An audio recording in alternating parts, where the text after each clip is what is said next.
Global emissions from the manufacturing of plastics could move from 3.3% to as much as 19% in the next 15 years, while plastic pollution is forecast to triple by 2060. The United Nations reports that between 19 and 23 million tons of plastic waste enter watercourses annually, and by 2040, this could reach 600 million tons. This year, World Environmental Day is being celebrated globally under the theme Ending Plastic Pollution. Planning, Economic Affairs and Development Minister Kennedy Swaratsingh says it is a crisis which requires attention, along with climate change and biodiversity loss. He says this country continues to be a part of the global negotiations and advocacy under the Intergovernmental Negotiating Committee for a legally binding framework to address plastic pollution. But when it comes to plastic pollution locally, the minister states that the situation is compounded due to insufficient waste management systems, leading to degradation of ecosystems and threatening wildlife and natural habitats. Swaratsingh says, quote, "We must confront plastic pollution with urgency and unity. Addressing plastic pollution requires systemic changes throughout the entire plastic life cycle.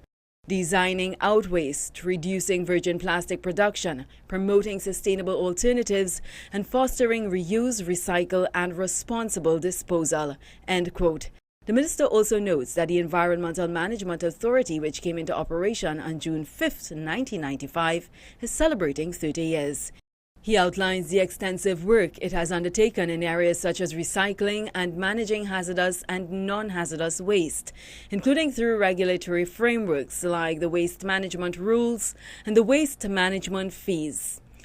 Program Manager at the EMA Project Management Unit, Annalisa Allen Benjamin, outlined some of the future plans for the institution. So we do have a National Environmental Literacy Survey coming up as we look to see what are the threats to the environment that we need to face with. We're improving our air quality network and greenhouse gas reporting, which is an important part of our climate change management, because you can't manage your climate change if you don't measure what we are doing. What is the state of the environment? It is critical. She explains that the waste management rules are there to mitigate plastic pollution. These are active now since 2022, which looks at the industrial and commercial sector to drive and minimize waste in their activities. In our homes, we are looking and supporting the government's plan to build sustainable waste management.